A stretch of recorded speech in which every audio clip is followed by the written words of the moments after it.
You're listening to the Clean Comedy Podcast with your host, James Creviston.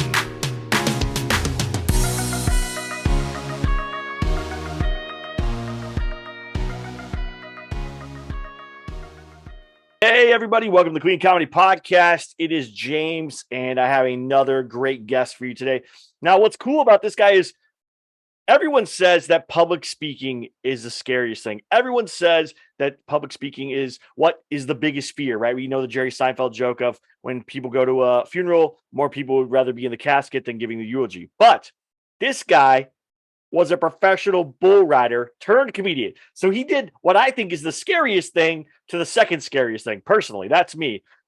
So he went from bull riding to stand up. He uses his roots and his cowboy lifestyle to bring a positive message to audiences through laughter. He grew up on ranches in Wyoming and South Dakota, one which has been in his family for over 100 years. Now, I'm from Texas. We owned property. We owned cattle. We owned all kinds of stuff, not for 100 years. And so he has this never give up attitude. He's overcome a career-ending injury at 21 years old, a serious brain injury from too many concussions, and a brain stroke in 2020. But he's worked through that to rehab, to comedy, and he's just been blowing up. So he's selling out shows all over the country and continues to grow as a comedian. I'm excited to hear from this guy. Please give it up for Nick Morrison. Nick, welcome. Hey man, thanks for having me on. But I'm excited. That's a lot of build up there. We can just end the show right there and call it good. And I think you pretty much made me sound better than I am. So, dude, I rode a bull one time when I was a kid in Texas. I rode it. I was like, because at one point growing up, I was like, oh, I want to be a bull rider. Do you remember the movie? I think it's called 8 Seconds. Oh yeah, oh yeah. So it made me want to be a bull rider, and then I was like, you know what? I was like, never mind. So how long did you ride bulls for? I started riding steers when I was 9 years old. Okay. In South Dakota, my dad entered the ministry, and so we left the family ranch in Wyoming, ended up on the Pine Ridge Indian Reservation out south of the Badlands Park there. And rodeo is it's the sport in South Dakota. It is all the top. And where I lived through junior high and high school is where a lot of your top end guys for the next 10, 15 years, especially in saddle bronc riding, all come out of that little tiny area. And so rodeo was just everywhere I looked, it was around. So I started riding steers when I was 9. Started riding junior bulls when I was 11 or 12. And then by the time I was 16, I was moving and grooving and riding fully. High school, rodeoed on a college scholarship, and then started riding professionally. Filled my permit when I was 19 on the PBR tour, and then just fought injuries my whole pro career. I tell people I use the word professional bull rider loosely, because I spent more time riding the couch with injuries than I did actually riding bulls. I broke C2 in my neck my rookie year. Come back from that, had a fluke deal where spur hung in a rope getting off a bull, and he was belly rolling, pulled him on top of me, broke T10 and 11 in my back. Come back from that, had to get total reconstructive surgery on my shoulder, and then had a career-ending injury my first PBR after that. So my pro career was a lot of injuries, but I rode bulls all the way up, and then I was about 2 weeks short of my 22nd birthday when my career ended. But I mean, I was blessed to travel with some of the best in history. Hall of Famers, world champions, and so I got to be around a lot of the big guys. It was a lot of fun. That's awesome. I do want to ask you something. You said you rode a bull, and I always ask everybody this. One time. The first time you get on, did you black out? No, I didn't black out. I shook the whole time. it was like that shake. Like, well, most people black out. Like, you nod your head, and then you're getting up off the ground, and then as time goes on, then you remember, because your body can't handle the adrenaline. It's so much adrenaline that you just black out. So I always ask that, because that's always curious to me. Yeah, no, I was shaking the whole entire time. I think I lasted like 2 seconds. Like, it was very fast. But I just remember like my whole body shaking because I was excited, but I was also terrified. Like, this could go very badly, right? And I was like 13, I think. I was like, this could go very badly. It might have been like a junior bull. It wasn't like giant, but like, I remember thinking, like, I watched rodeo, right? I grew up in Texas. I watched all this stuff. This could go bad real fast. I did it. I was done. I was like, all right, that's it. I think I'm good. I don't want to do that. Well, and usually the places like that let you get on early, the bulls that they have, they're going to have They're gonna just real slow buck Yeah. for you, just to get that feeling. And guys aren't. There are some guys out there, but they get beat up pretty good by all the other people if they do this too much. But guys aren't going to put you on something that's going to hurt you your first time. That's just we're trying to grow the sport. We're not trying to hurt people. And I used to teach a lot of schools when I was riding. And I used to have moms come up to me and they would say, please don't let my son get hurt. And I'd always tell them, you want me to have your son get hurt. And here's why, because if his powder can get damp, if he can get hurt, he's going to be, and he's done. He's like, I'm not wanting to do this anymore. Now, I'm not saying break a leg or anything that. Get the air knocked out of you, something like that. Nope. Have that happen, because if you let him get on and not get hurt, he's going to start getting addicted to the adrenaline. You can't stop him. Now, if he gets hurt, gets up, says, I want to keep doing, there's nothing you can do as a mom. He's going to ride bulls. He'll wait till he's 18 and ride then, but there's nothing you could do, because the guys that actually ride, the high majority of them, it's kind of like football guys. They like getting in there and hitting each other. Bull riding, kind of same thing. You know, I'd be getting hooked on sometimes, and bullfighters would be like, were you laughing?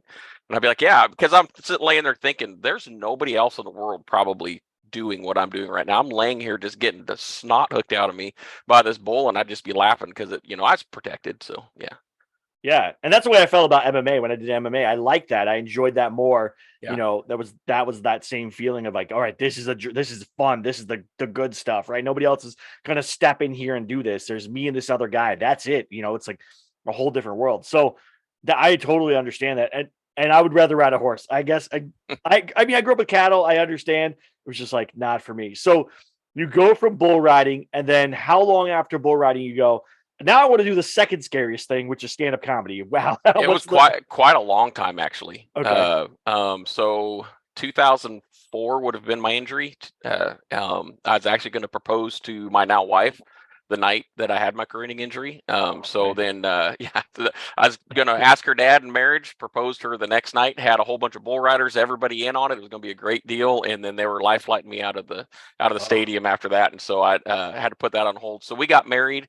I moved to New Mexico, where she was going to college, and then got an offer of a church in Montgomery, Texas, that was looking for a youth pastor and worship pastor, and ministry was always a passion of mine. I started preaching when I was 15 years old, and so we moved to Texas, and I took that job. That church, that ended up, God blessed it. The church exploded. The youth group went from, we started with like 15 kids. When we stepped down there, we were averaging over 400 kids a week. I mean, God just blessed it. And but that's when we also found my brain injury from the concussions, and so I kind of had to take a step back. And so I did a lot of motivational speaking. Moved to Dayton, was director of ministries at church, more of an administrative role for a buddy of mine who used to flank bucking bulls back when I was riding bulls. He flanked for a guy named Harrington.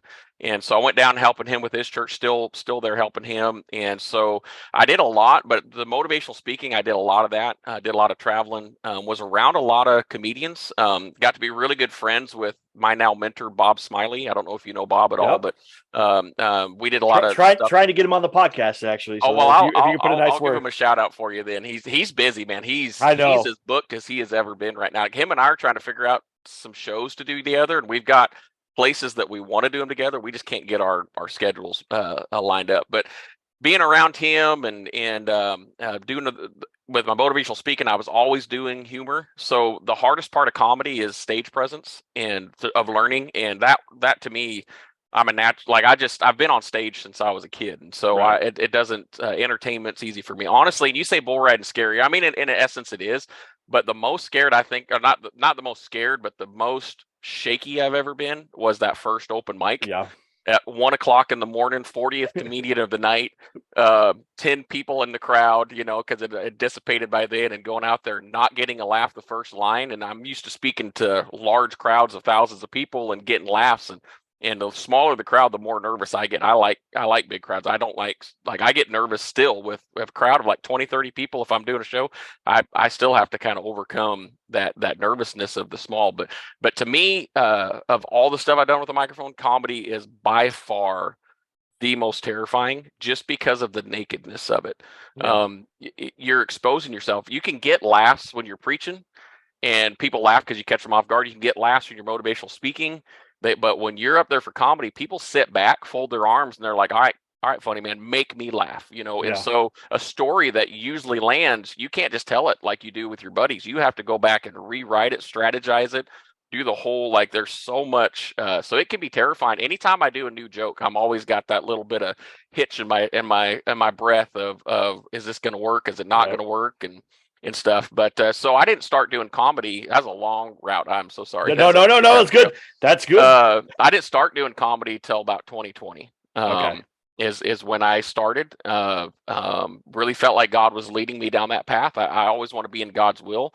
I didn't want to do comedy. To be honest with you, just the thought of it wasn't really terrifying. I just was like, I don't need another target on my back, and nothing gets you made fun of more than when you go to people say, I'm going to be a stand-up comedian, because I mean you get a lot of ridicule from people, and it's a very prove me comedy. You'll appreciate this. If I come out and play a guitar and sing, everybody's going to be like, oh, hey, he's improving, he's doing good. But the first time they come see you do comedy, they immediately compare you, contrast you to, well, Jerry Seinfeld's funnier, Nate Bargatze's funnier, Jim Gaffigan. It's like, dude, I don't go to your song, you playing and go, oh, well, the Beatles are better. Like, if there's a reason they're there. Like, comedy is like, people will judge you, so you have to really earn. I learned early, don't invite friends and family until I was good. Like, I didn't invite anybody until I was like, okay, now I've got it down. Now I'm going to invite some people. But yeah. So I started 2020. Felt like God was leading me there. Did my first open mic. It was horrible. Called Bob Smiley. Well, he called me, said, how'd it go? I said, it was horrible. I'm not doing this ever again. He said, well, come with me. I'm going to help you. And he's been mentoring me ever since. We booked a show together. Yeah. And we did book a show together. So I was going to go from 10 people to one of his large, massive crowds that he has. And the night that our show was supposed to start was the night the whole country shut down with COVID. Oh my gosh. I was like, you know, God, if you had if you was leading me to do comedy and you had second guesses, there's other ways of telling me than shutting the whole country down. But so I stepped back, used that, when I was riding bulls, I was real big on film study. Studying other bull riders, studying the bulls that I had drawn at future rodeos, and watching it. So I sat down and I just watched comedians and I took notes. And I used that time down to study the art of comedy. And how are people setting a joke up? Go back into it again, like you, and just picking up on things. I'd watch Jim Gaffigan 30 times over and over again. Watch all these guys over and over again. What are they doing? What can I do for that for me? And then I would just kind of put it in my mind. And then right when COVID lifted, did a couple shows. They went outstanding. Bob and I did our first show back at a coffee shop and packed that place out because people were just desperate for something. It went great. I still was not that good, but it was way better than my first time. And then was out working in the yard and had a brain stroke and lost all speech abilities. Couldn't talk, couldn't use my hands. Wow. And that actually motivated me more to do comedy. I had my toe in the water before. When that happened, I was like, okay, I'm gonna. That was my motivation to speak again. That was my motivation to get to talk again. It was weeks till I could even make out a noise, you know. And so, but I've never been lazy. I'm always kind of a hard rehabber. Have experience already with the brain injury rehabbing, and so we went to work. And then, man, 2021, I moved closer to Houston, Texas, and started doing the scene down there. And by May, it was really taken off. By July, it's been like drinking through a fire hose for the last year. It's been amazing. I have God is amazing. He's been lining up a lot of great people, and it's only God appointments. That's the only way I can describe it honestly, is the people that I wouldn't cross paths with ever, and it's just God's lining stuff up. And I'm not a Christian comedian. I'm a Christian who does comedy. I'm clean, but I'm not squeaky clean. But I do a lot of shows. I have kids at. The kids can be there. I can do a joke. There's some jokes I do at churches that I don't, or that I do at like bars and comedy clubs. I don't do at churches just because they're clean. A lot of churches will request it because they've seen me tell that. Like my steel ball story, hilarious story, is probably my most popular one that I have. But I won't tell that at a church unless they ask, because I don't want some Nancy in the deal to go up to pastor and him be in trouble because I was talking about some guy shooting his nuts off and having it replaced with a steel ball and going through the airport and all that stuff, fun stuff. And so, that's I just be smart with it. But I'm in a unique place for a comedian. most comedians, they say you have to start this way, do open mics for 5, 6, 7, 8, 9, 10 years, get your 5 minutes down, and then move on to the next, and then you start doing clubs, and then you start. I'm in a unique place because I have the Christian connection, I have the rodeo cowboy connection, and I already have the stage presence, and I already have experience making people laugh. It's just the writing side of it, which is another God appointment. I crossed paths with Jeff Garcia, who's probably one of the best crowd workers in the business that I've ever seen. And I opened for him a show. He's like, I want you to open for me the rest of the time I'm in Houston, but I want you to bring a notepad, and I'm going to teach you how to write your jokes better. And I mean, it blew the top off of everything of just taking normal jokes, and now just the strategies that he instilled into guys like Gabriel Iglesias. That's another guy that he's really mentored pretty heavy. And so my style is very similar to that because we write the same exact way. But so just another one of those things where God just kind of lined stuff up, and so I'm in a real unique place. So there is no blueprint for me as there is to other comedians, and I'm 41 years old. I ain't got time to do stand up at a open mic in front of 15 people for 10 years.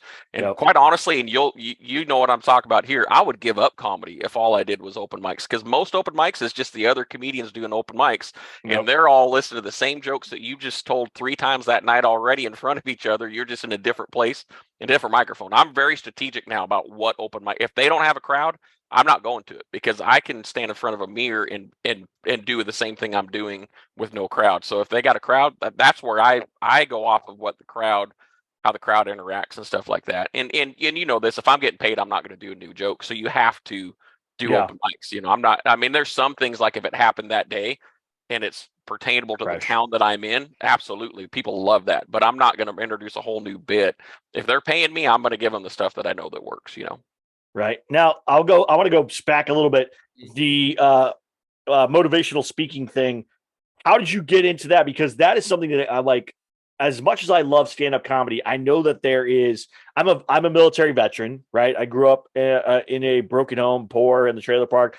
I have an MBA and a master's in history. I did all these things in my life. I've done all this stuff, and I want to show you can go from nothing to something, right? I built this podcast from literally nothing. Me and my friend Luke built. It's been blowing up, man. I've been watching you, man. You're doing outstanding with this. I've been watching you pretty much from the start. It's been awesome. Thank you. Yeah, it's just going, and it's the #1 clean comedy podcast. It's in the top 50 all the time. It just keeps going. So I know there's something there.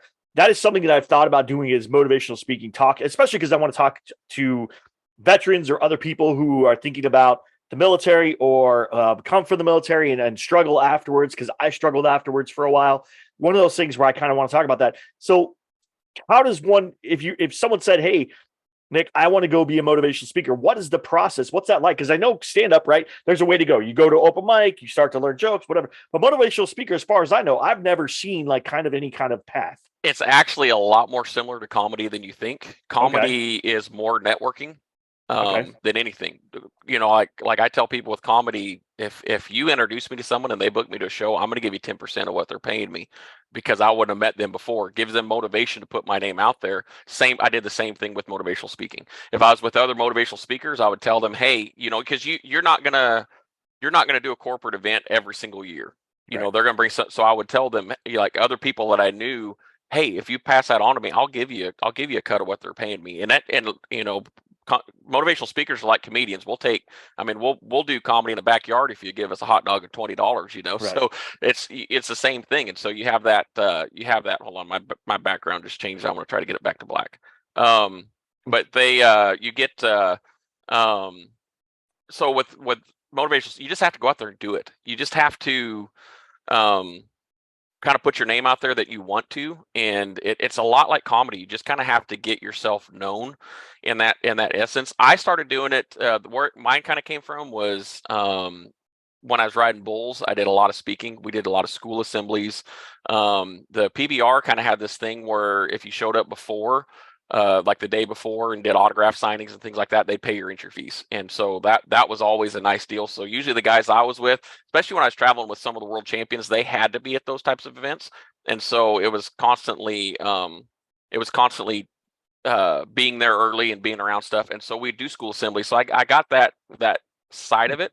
And then when our youth ministry really blew up, the Christian world is very similar too, that when someone's doing good, everybody knows about it. So I'd have all these places call me in. Hey, can you come tell us the secret? What are you doing? What are you that? And so those just kind of opened a lot of different doors, and it just kind of organically happened. And then when we found my brain injury, that just opened a new thing. And so I become a real big advocate of concussion awareness, bringing a lot of that to the forefront, trying to put it in front of people's minds, because concussions is something you don't see the injury. And so you have a tendency, if you break your arm, everybody sees it. If you have a concussion, you feel it. But if you say anything, especially when I was riding bulls, you were a wimp. And so just a lot of it just kind of happened organically. I would say for you, it's a lot like comedy. Let it be known out there that, hey, you want to do this. Like I would kind of the same as I know a lot of comedians, they like get a hold of festivals and stuff like that, put their name out there and just try to get a spot. I would do the same with some of that stuff with podcast festivals, and you just got to get your name out there to where people see that you're doing it, and then more people will invite. And it's motivational speaking really took a hit in COVID, because it was a frivolous speaking, and comedians have really taken that gap that was there. I've noticed more comedians doing those type of events than others. So the podcast world's really kind of replace that a little bit too, because you can listen, you can pop in any podcast and get motivated. And so there's a lot of they're all their own little niches, and really motivational speaking is not much different than comedy. Like you're just a bunch of guys sitting in a green room. You have a timer, you're sitting back there laughing, talking, taking bets who's going to go over or under on their time, same exact thing as a comedy show. And you end up seeing a lot of the same guys out on the road, stuff like that. So it's a networking thing. And I mean, I don't know if that answered. No, that's good. I mean, that's the thing is, I think you have to have like a topic thing. And so for me, I want to talk to veterans and whatever. And I think a lot of things that happened to me, I didn't realize had impacted me until, decades later. Like now I'm finally getting help for like sleep apnea, which I didn't realize was as severe as it is. And I'm not a big guy, like, what I'm saying? Like I have muscle, but I'm not like, you think sleep apnea, you think big overweight guy or whatever. That's not me. And so it's like a weird thing to deal with. And then I found out that I have 2 TBIs, 2 traumatic brain injuries that happened while I was in the Navy, just by getting hit in the head with stuff, thinking like, oh, it's okay, I just bumped my head, whatever, no big deal. But you're right, with concussions and stuff like that, you don't see it till later on. And so I'm starting to realize these things. And so I want to kind of spread awareness about, hey guys, when you get out, there is the VA's there for you. You can go to the VA, you can get help, you can get assistance, and kind of teach these guys as they're getting out, or maybe been out and they're struggling with becoming a civilian again, or dealing with that, because military life, they break you down and build you back up over that time period. And it changes how you think. My first year in college, I struggled that whole year. Like, I'm not a dumb person, but I was getting C's and D's and F's. Like, that's not okay. It was hard. So I think that's one of the pieces I want to go to. And I really love veterans because that's a small community, like comedians or bull riders or anything like that. Like when you're in a niche community, it's really important to have people there who stand up for you and say, hey, you did this thing. I know what it's like. I want to help you get better or recover or whatever that is and move forward there. So I think that's good to know. I would say probably contact some VFWs and say, hey, this is what I do. This is my podcast. And maybe do a deal where they let you speak to the guys and then put on a comedy show as part of it. Do you put on a comedy show, bring some of your clean comedy guys in, but also this is also raising awareness of some of this stuff, and mix those two together. I've done a lot of that with mine, where I will the shows now. I'm at a point now where I'm starting to headline shows, and they're not building the shows around me. They're letting me build my shows. So I'm getting to pick my comedians. And so I've started to. I'm like, there doesn't have to be a cut and dry way to do things, because everybody does it. So I've started all my shows. I bring someone with music, and I let them put a concert on beforehand, and I let them play, because comedy, you can't really start till everybody sat down. So they usually start 45 minutes late. Everybody's antsy. It's not fair to the opener, because now the opener's got everybody's been sitting there. The people who've been sitting for 45 minutes, the other people just showed up. There's no settling, and that music really has bridged that gap. And then when we start the opener, just bam, people are laughing immediately. I started doing concerts with bands, country bands, and where we do dual headlining.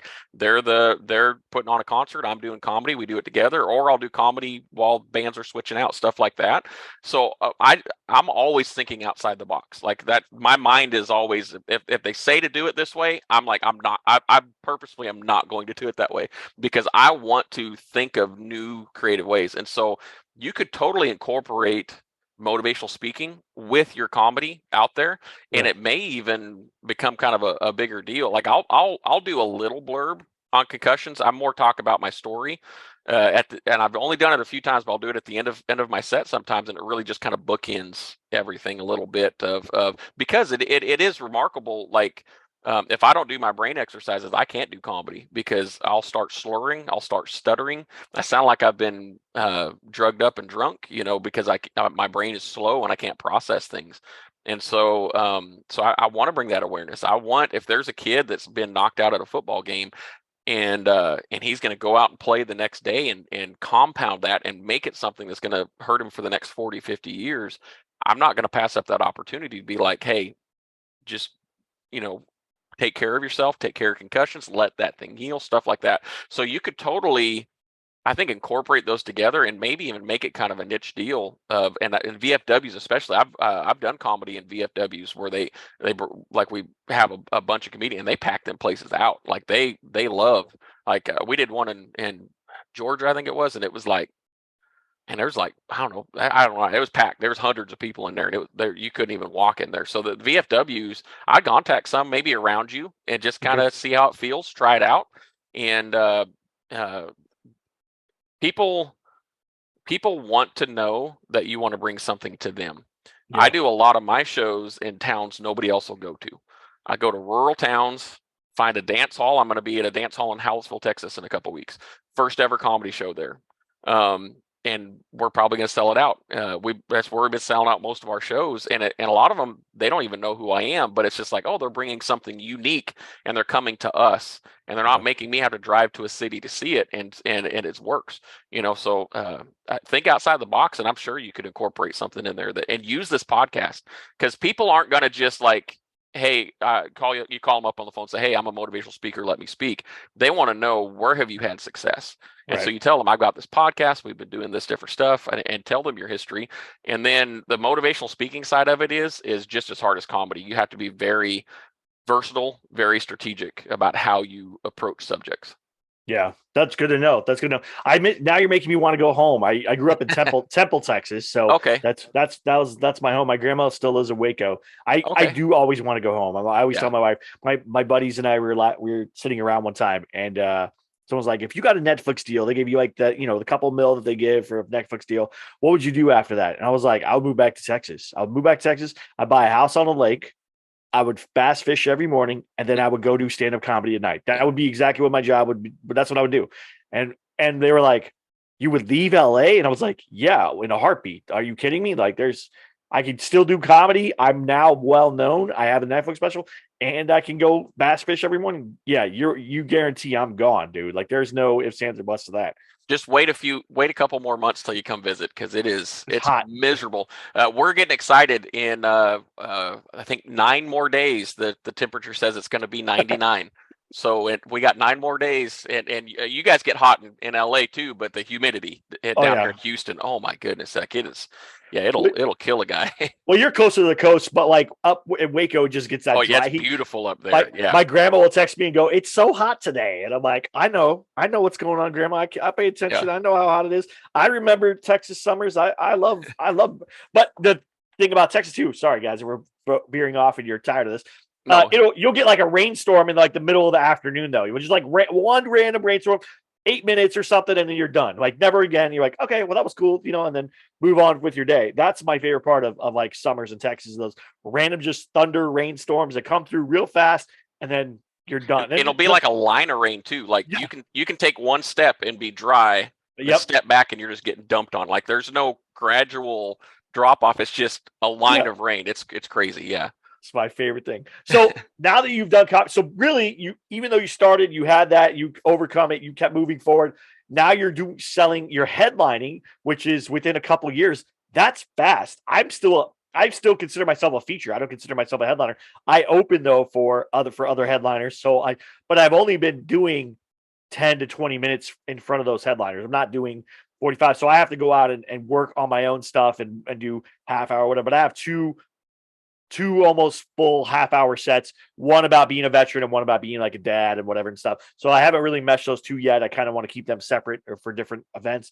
But how much time are you doing now as the headliner? Are you doing half an hour, 45 minutes, an hour? So as a headliner, I'm 45 to an hour. All right. I've got about an hour and 45 minutes of material. We did a show in Navasota, Texas. It was a rooftop bar, and I was supposed to do 45 minutes, and it was there was a lot of people on that bar. Like, you couldn't even move up there. And so the other comedians had all gone. I got through my 45 minutes, and I was ending my set. Everybody was cheering, and the owner looks at me and he goes, "We're still taking orders. Can you keep going?" So I asked the crowd, "Do you want me to keep going?" They said, "Yeah." And I went another 45 minutes, and wow. I mean, and it was one of the most fun nights I've ever had, because that was the first night when I realized that people were taking notice of me. We had some friends that were there. My wife was sitting in the front with them, and I left the green room to come out and say hi to them. I haven't seen them in like 10 years. And I walked out, and a whole bunch of people got their phones out and were taking pictures of me or video of me. And I was like, couldn't figure out why they were and my wife was like, I think they're like videoing you, like you're out. And it was that first time of people are coming to see me. Like, it was just such a cool. And I hate to say that story because it sounds like I'm bragging on I'm not, but it just was this huge of, oh my goodness, like, I'm only technically 2 years into this and I'm already getting a following. Like, it just really just hit me. Like, this is legit. I'm no longer just people coming because it's a show. And so I tailor my shows right now for what my crowd's going to be like. So I have hour and a half up to 2 hours of material. I've got like a half an hour right now of good material. It's not like just gut wrenching, laughing hard stuff, but it fills time if I need to. But I try to tailor everything. If it's a city crowd, then I do my bits on coming from the country and living in the city. If it's a country crowd, if it's a northern crowd, I do my bits making fun of Texas Cowboys, because every cowboy outside of Texas makes fun of Texas Cowboys. And so if I'm in Dallas, I make fun of the Dallas Cowboys. Like, it's just I have a whole bunch of stuff. My deal right now is I need to pick what hour I want to do and start honing that in for a special, and then just wait for that opportunity to present itself. It feels like it's going to be any minute now, and so I just need to hone that 1 hour. But a lot of the stuff, the material I have is stories I've been telling for 15, 20 years. Just had to rewrite them, and just make them comedy. So but I'm always thinking up material. Like, I don't think I watch anything and I'm going to make up material about it. Now, what is your process for writing? What is your writing process like? Because everyone has a different process. Some people can sit down and just write. Some people will talk it out. I like to talk it out and then go back and go through that and finesse it a little bit. But for you, what's your process? I can't tell the actual process because I promised Jeff Garcia I'd keep the secret. It's a very tight knit secret, and Jeff, because you're out in LA, so you know. I've met him once, and it was real brief though. Yeah, but it was a method that George Lopez had taught him, and then he's passed it on to some guys. But so I can't tell the actual method, but I'll sit down and I'll write in a notebook, and take a subject, and I'll like, I've got a premise of something, and I'll bullet point everything that could be funny about that. And then I go take another page, what that bullet point was, what's everything funny about that bullet point, and I break it all down, and then get 20 minutes, and then I'm like, okay, I need to condense this down to 5. And so I will kind of spread everything out and then bring it back in, type deal. And then but a lot of times and it's gonna sound weird, I write in the shower. Like, no, that's my best comedy writing is in the shower, because I don't feel like an idiot saying it out loud, And so there's sometimes I'll take a 20-minute shower because I'm just sitting there mulling through or when I'm driving. Most people drive by someone and they see him rapping along or singing along. I'm doing comedy. They see me in mouth moving, I'm doing comedy, but I'm always writing. And then I got my phone and I've just got a bunch of ideas. Anytime I get an idea, I just make a list of it. That's a Yep. future deal. But so I take something and I write it a lot and I think through it 20, 30 times. And then I go to an open mic and I try it. And then I take another piece of that paper that I had that I didn't use. I go to another open mic and I try that angle. Then I go to another open mic and I try a different angle. And I'll do 10 different angles at the same premise. And which ones work best, I'll try to do each of them like 2-3 times. And then I build it off of crowd reaction. And so then my jokes, because you have to write in out. That was the earliest thing I didn't know. And so I'd get in a joke, people weren't laughing, and I'd stay on it. And it's like telling a story that's not as funny as you think it is. That was, yep. Yeah, and so I had to learn that. Well, this is kind of similar to that, but now I've got, if the crowd's really finding this part of it funny, I can take that joke to a totally different. And so you could hear me tell that story one place and it'd be completely different than another place. So my writing's very broad, and then I try to hone it in, if that makes sense. So it's a pretty long process. I'll write on a joke for weeks before I ever bring it out to somebody. That's awesome. No, that's great. That's what I try to do. Is my first person that I ever take a joke to is my wife. And if she laughs, if she finds it funny, I know there's something there, and now I need to keep working on it. If she goes, I don't, you didn't find it, I don't know what that is. Like yeah. Then I'm like, okay, well, that I can put that on the back burner. I'll work on something else that I can find funny, and then I grow that stuff. So she's my biggest core reaction person, where if she finds it funny, I know that I have something there, and I can build that nugget, that grow that tree, whatever, grow that joke out. And so, see, I can't do that though. I cannot relay one-on-one a joke. I will tell my wife a joke, and she's like, okay, I can see where that would work. And then we go, if I'm on stage and have that pressure of a live audience and that buzz, that feel, that the I don't know what you call it, but the aura pretty much that yeah, the room's giving off. yeah, And then we'll leave, and she's like, "Oh no, that was way funnier than you made it sound when we were talking." I cannot relay a joke when I get stuttering, and I just cannot take it from here to here until I got a microphone in my hand. And that's so funny. if I did that, none of my jokes would be good, because my wife wouldn't think any of them were funny until I get up on stage and do them, and then she's always like, "Oh, that was a lot funnier than I thought it was." So. I mean, my wife was the person that pushed me to go do stand-up comedy, because awesome. she was the one that said, she bought me a class to go get a coach. She like pushed me to go do it. She's like, let's do something special for your 35th birthday. You can go do stand-up. Like, and I did that. I did half an hour for my 35th birthday. It was not great. Not all of it was good. Like, there was the good, great jokes, whatever. Some stuff I've kept, some stuff I haven't. Preacher Lawson was the headliner. We friends, and like all these good things happened. But after that, I walked away, and people went, you should keep doing this. Right. That's when I knew, like, oh, from the beginning of that journey to that 35th birthday, it was 9 months. And people said, you should keep doing this. This is good. You're good at this. That's funny. You have something, you got to keep doing it. And so I did. I just kept doing it. And it just kept snowballing and going from there. And I think I got lazy during COVID. I was doing stuff and writing jokes, but I was busy trying to make money by writing comedy as opposed to doing stand-up comedy. So I kind of like dropped that off a little bit. So, but I'm back at it, just like hammering, going on the road, doing stuff. So it's pretty good that I'm working on that. And again, like I said, if I tell my wife a joke and she laughs, I go, okay, there's something here. But I've had her do the same thing of going, I don't think that's funny. And you're like, no, but it is funny. She's like, no, it's not. And then I'll like work it out to myself. I go, you know what? It's not funny. It's not funny. I thought it was funny. It's not funny. Yeah. So I had a comedian tell me one time, he actually, it was Jeff Garcia, came off the set, was opening for him, came off, and I was like, oh, that crowd just wasn't buying it. And he said, don't you ever blame the crowd. Yeah, don't blame the crowd. Blame the crowd. I mean, I was still young, so I didn't, or not young, but new at it.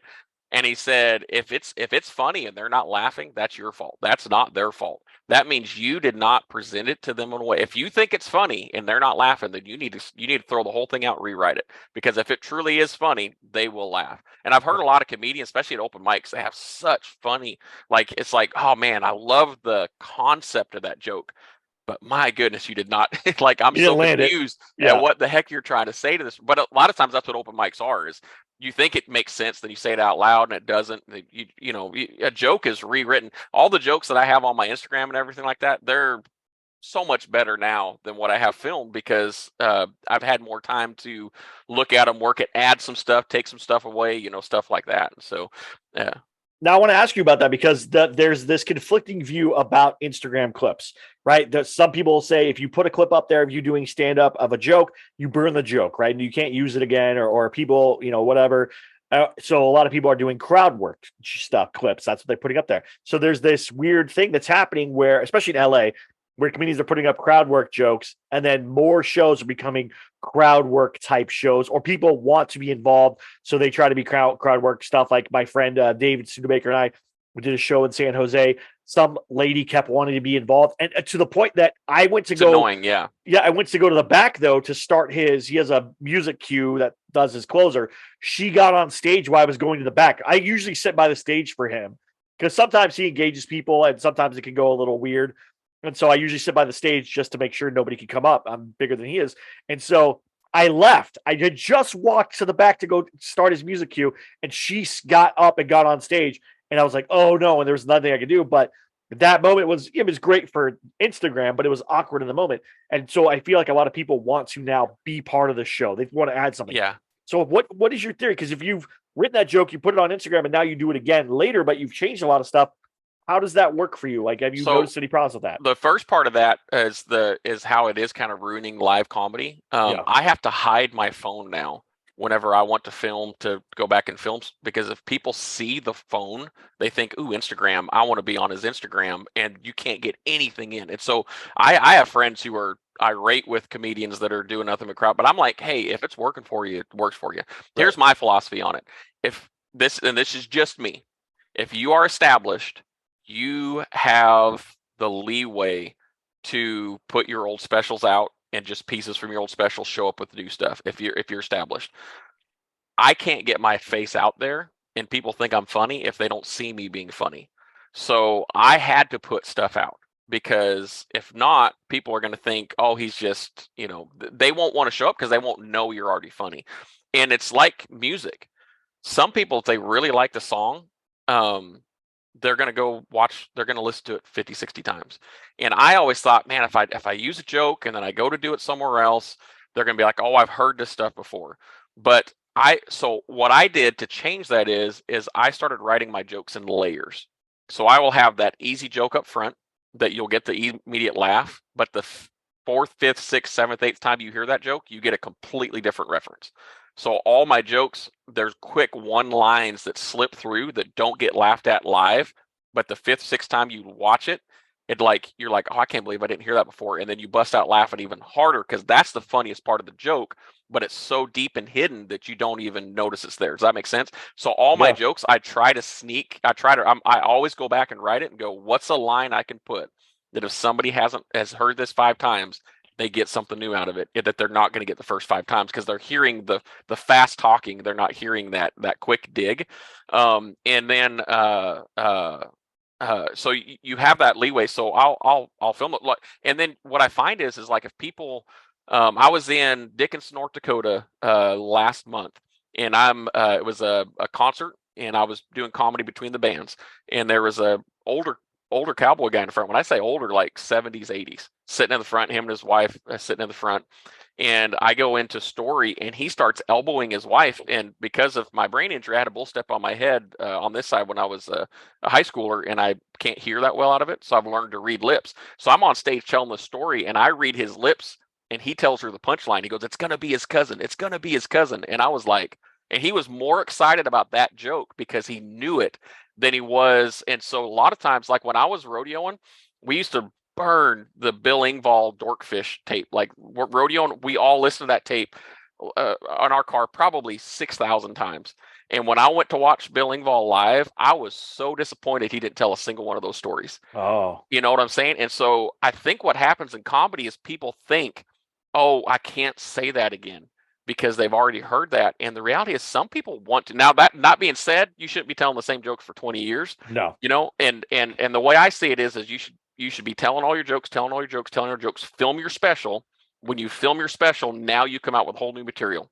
Then you tell all those, and then you can post your video from your past special. But someone like me who doesn't have a special yet, right, I'm not going to get a special unless people see me. I'm not going to sell out shows unless people see me. So I have to take that risk reward.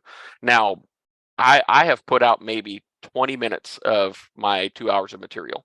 A lot of my live stuff's better than what I put out, but I put stuff out that I knew would be quick grab 90-second clips. That would relatable things like that, and then stories, just certain things. But I'm not going to put all my stuff out there. So when you see me, there's going to be some stuff you've seen online, but then there's going to be a lot of stuff you haven't seen before. And the other side of that is when I first started doing comedy, I had a really bad problem of people stealing my material, like quick stealing my material. And so if I can get it on tape and I can put it on tape, they can't say I stole that material. Like they can't say that I took that. And then I had to start doing shows. I had to start telling people up front, you cannot live stream, because churches, they like to live stream for the people that can't be there.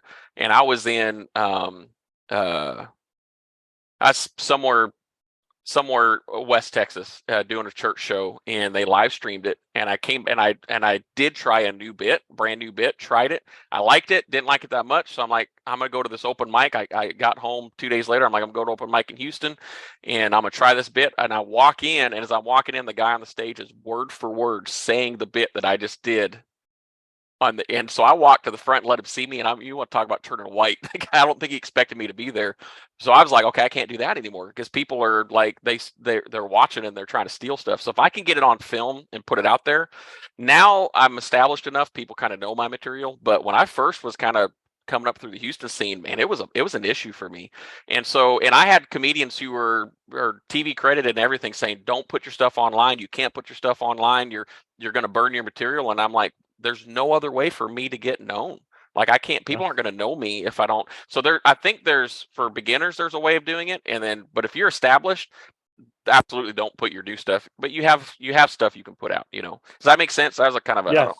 No, it's good. And it works. You have 10,000 followers on Instagram. You know what I'm saying? I had a lot more. And then my daughter quit running my Instagram account because she got busy with school. And so when my daughter ran it, I was up around 50,000. And then I don't post as often as she does. She was posting like every 2-3 days and had the algorithm up. But I don't post almost at all. And so, yeah, I probably need to do better at that. So still 10,000. I'm not even, I just started my own personal one. I had the Queen Comedy Podcast one. I did something wrong, and I went from like a couple thousand to like 900 on Queen Comedy Podcast. It does not take, you hemorrhage followers faster than you grow followers. Like it doesn't take much at all. Like when my daughter was running it, it was everything was blowing up. I got my blue check mark, got all that different stuff. I'm like, told my wife the other day, they're going to take my blue check mark away. I'm down to like almost 11,000 followers now. I'm like, I need to get it back up. But hopefully I can get her talked into, because when I post a video,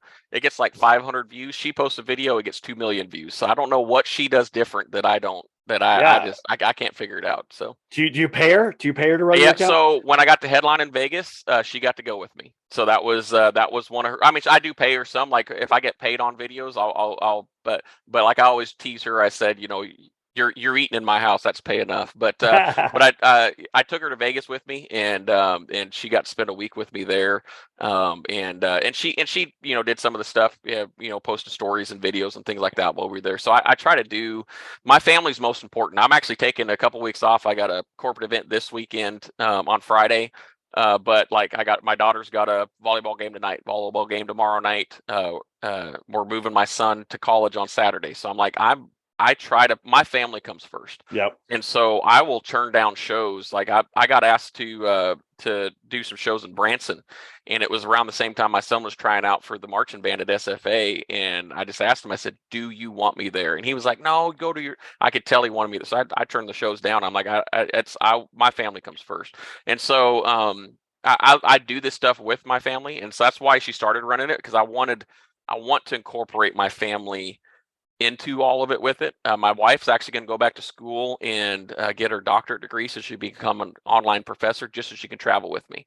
Because wow. I watch so many guys lose their families because this is the most important thing, and so I will let my career take a hit if it means my family is going to take a hit.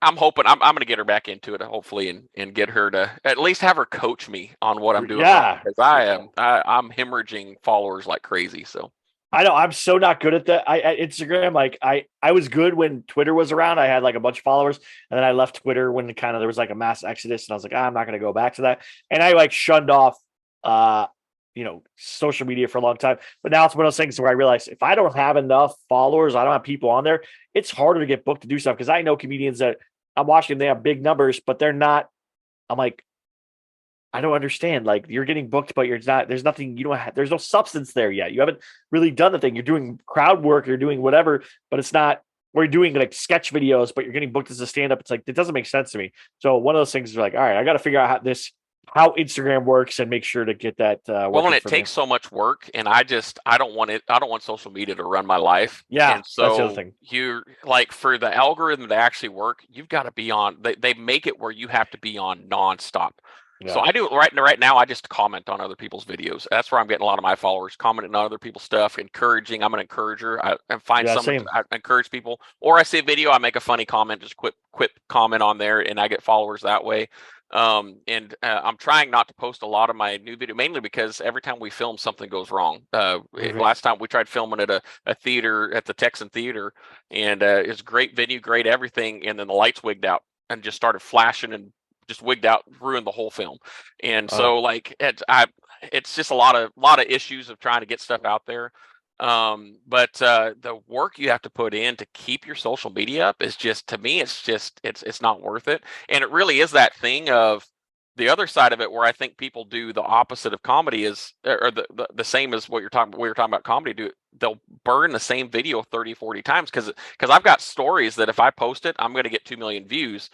And so I'm in that flip-flopping back and forth. Do I post these bits again?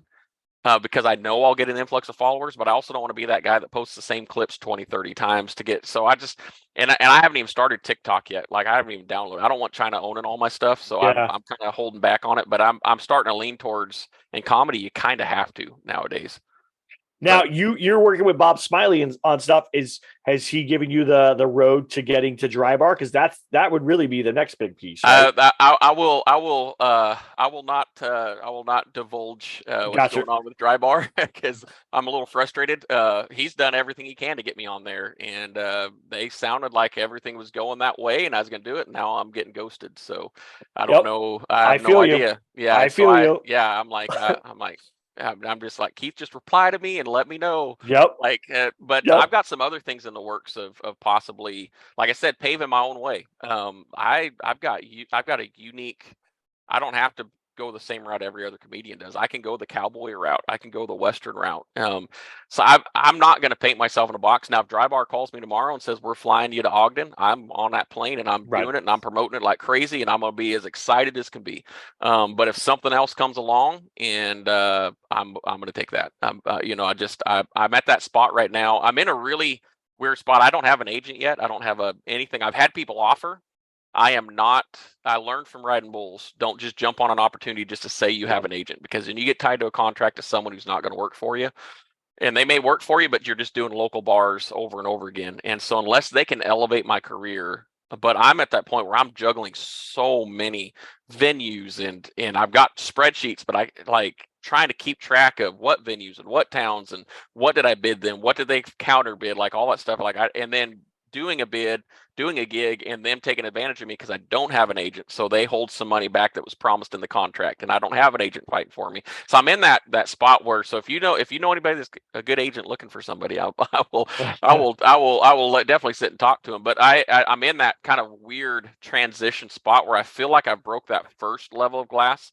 I broke through the levels to get to headlining shows. I'll still feature and open for people. I don't care. Like I just like entertaining people. Yeah. But I broke through that first glass. I just feel like I'm hitting that next level of glass, and so I'm really spending a lot of time in prayer.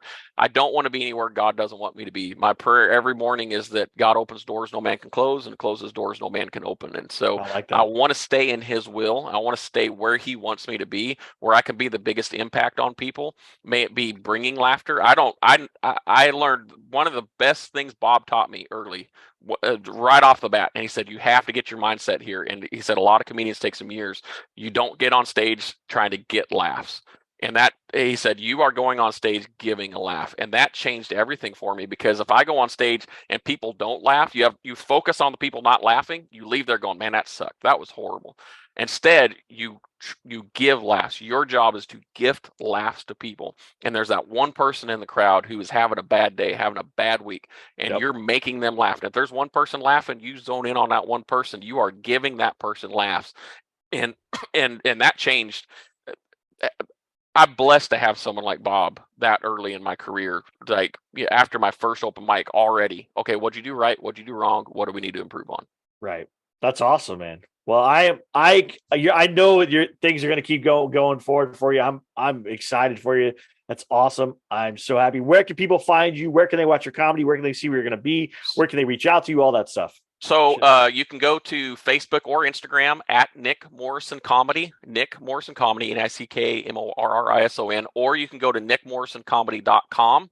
I don't list all of my tour dates on there, just the ones that you can buy tickets at, things like that. And so my tour dates are open right now because I've got some things in the work to possibly jump on a tour with some bigger name comedians, and I don't want to be tied down with a lot of shows. But that being said, I'm still booking shows. You can book me through there, and different stuff like that. But that's just why my calendar's a little bit more open right now. So I'm leaving those for that. So Nick Morrison Comedy, Facebook, Instagram, and then there.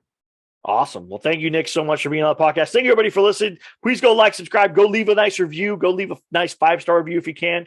Let's keep moving this forward. It's so good. I'm so happy that we're getting great guests and we're getting people to listen. It's wonderful. I feel blessed every day. I'm grateful for every single person that listens to the podcast, every person that checks it out. I thank you so much. I couldn't do it without you. I could talk all day, right? I could talk to a million comedians, but if no one's listening, it doesn't matter. So I do appreciate every single one of you. And check me out at JD Creviston Comedy. Please go check it out. Go follow me. It's a brand new account. I just started that. I have the Clean Comedy Podcast on Instagram as well. You can go check that one out. I'm going to keep putting up clips from podcasts as they go out.